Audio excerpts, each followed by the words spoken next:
ये ग्रंथ हिंदी में लिखा गया एक वृतांत है जो हिंदू पौराणिक कथाओं के अनुसार भगवान कृष्ण के पृथ्वी पर आकर बुराई का नाश करने की कहानी बताता है। इसमें उनके जन्म से पहले की घटनाओं का वर्णन है, जिसमें देवकी के 8वें पुत्र के हाथों राजा कंस की मृत्यु की भविष्यवाणी और उसके बाद कंस द्वारा देवकी और वासुदेव को कैद करना शामिल है। 1.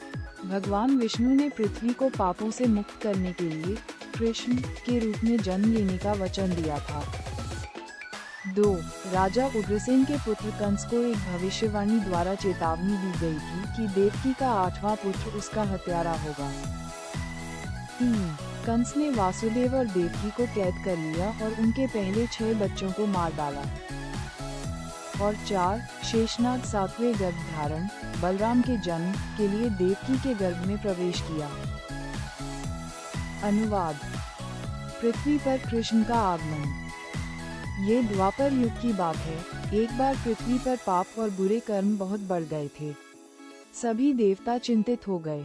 उन्होंने अपनी समस्या भगवान विष्णु के सामने रखी। भगवान विष्णु ने उनकी बात सुनी और उन्हें आश्वासन दिया, चिंता मत करो, मैं मनुष्य अवतार लेकर पृथ्वी पर आऊंगा और इसे पापों से मुक्त करूंगा।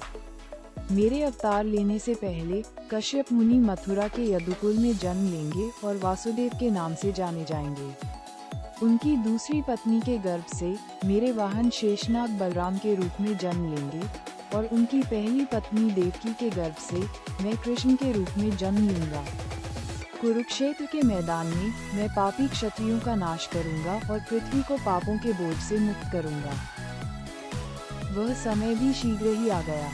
मथुरा में ययाति वंश के राजा उग्रसेन शासन कर रहे थे। राजा उग्रसेन के पुत्रों में सबसे बड़ा कंस था। देवकी का जन्म वहीं हुआ। इस प्रकार देवकी कंस की चचेरी बहन के रूप में जन्मी। यहीं पर कश्यप ऋषि ने राजा शिवसेना के पुत्र वासुदेव के रूप में जन्म लिया।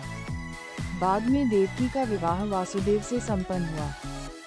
कंस देवकी से बहुत प्रेम करता था, लेकिन एक बार आकाश से एक भविष्यवाणी सुनाई दी, देवकी का 8वां पुत्र ही तुम्हारा अंत करेगा। उसी के हाथों तुम्हारी मृत्यु निश्चित है।